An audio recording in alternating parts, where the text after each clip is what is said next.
godina Gujiitti qonnaan bultootni aanaalee 13 buna sadarkaa olaanaadhaan oomishaa jiru. Oomishtummaa bunaa kana irraa fayyadamaa ta'uudhaaf immoo waldaa hojii gamtaa oomisha bunaa hundeeffachuudhaan buna qulqullina qabu oomishuu fi qopheessuun gabaa giddu galeessaaf dhiyeessaa jiraachuu isaanii dubbatan. Isaan funaananii fidaneeranuun isaan irraan buna diimaa qofa, buna bareedaa, buna diimaa sadarkaa tokkoof lama qofa diimaa isaa binna sensarraan. Sensarraa binnee yaa'u daaknee yuunaniif dikeessina.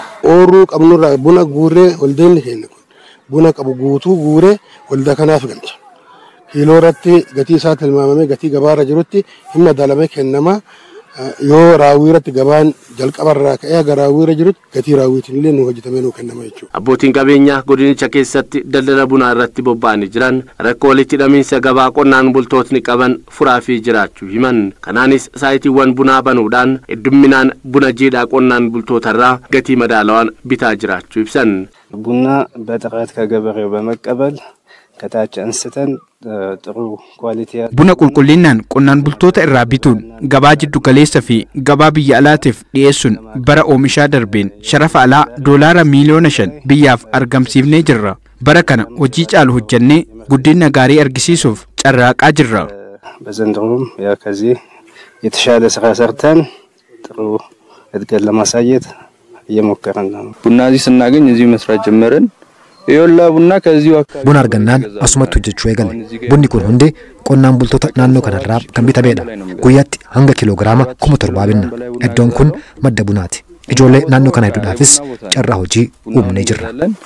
ለብዙ ልጆች የሥራ ዕድልን ፈጥረናል። ሁሉም የአካባቢ ልጆች ናቸው። ሳይቲዋን ቡኒቲ ቅንዳው አናሌ ጉድንቻ keessatti argaman banaman lammiilee hojii hin qabneef carraa hojii bal'aa uumaniiti kan jiran. Kutaaleen hawaasaa carraan damee kanaan banameef hojii dhabdummaarraa baanee tattaafachaa jirraa dubbatan.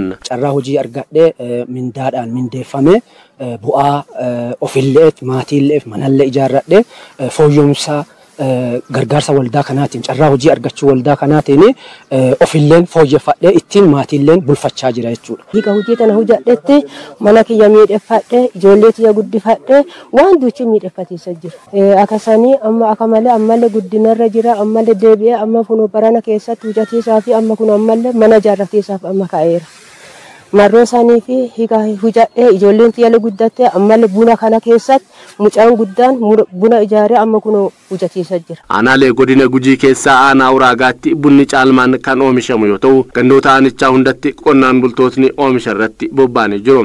Aanichatti bara kana buna baay'inaa fi qulqullinaan oomishuun gabaa biyya keessaa fi biyya alaatiif dhiyeessuuf hojjetamaa akka jiru bulchaan aanichaa obbo Taaddala Culuqqee himanii jiru. Bunni aanaa keenya bal'inaan akka biyyaattis duraanis dhiyeessaa kan turre baranas immoo xiqqaate toonii 145 oliin keessananeeti kan yaada jiru jechaadha.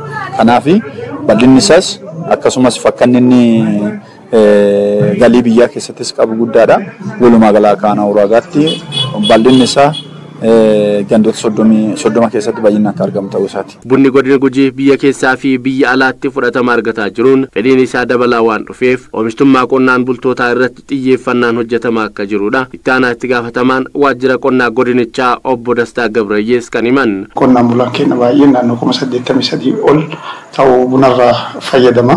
Akka waliigalaatti oomisha isaa lafa hektaara 123 fi 415 lafa oomisha bunaa qabna.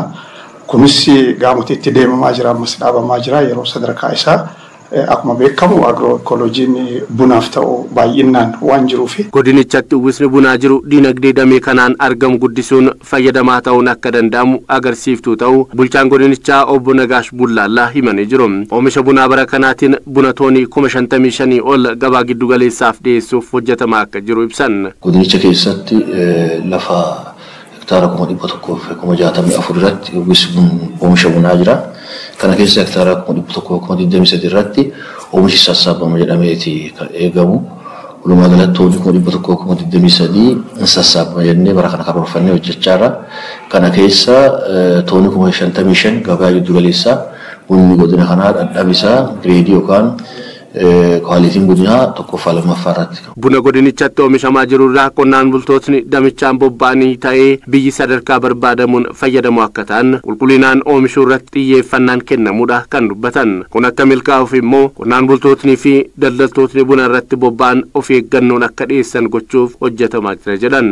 Warra kanarra hojjetan qonnaan bulaa warroota daldaltoota buna irratti investimentii irratti hojjetan faana karoorsuurraa kaasnee qabanneerraa hamma oomishnu faana qulqulleessaa eegsuudhaaf akkuma kaasetti tooni 55 gabaa idileessaa dhiyeessuudhaaf sharafa biyyaa akka argattu gahee keenya baana karaa hedduun karoorsineerra sababaan kun tajaajila keessaati kan oolaa kan jiru ta'ee hundarra xiyyeeffannee hojjechaa jirra jechuudha.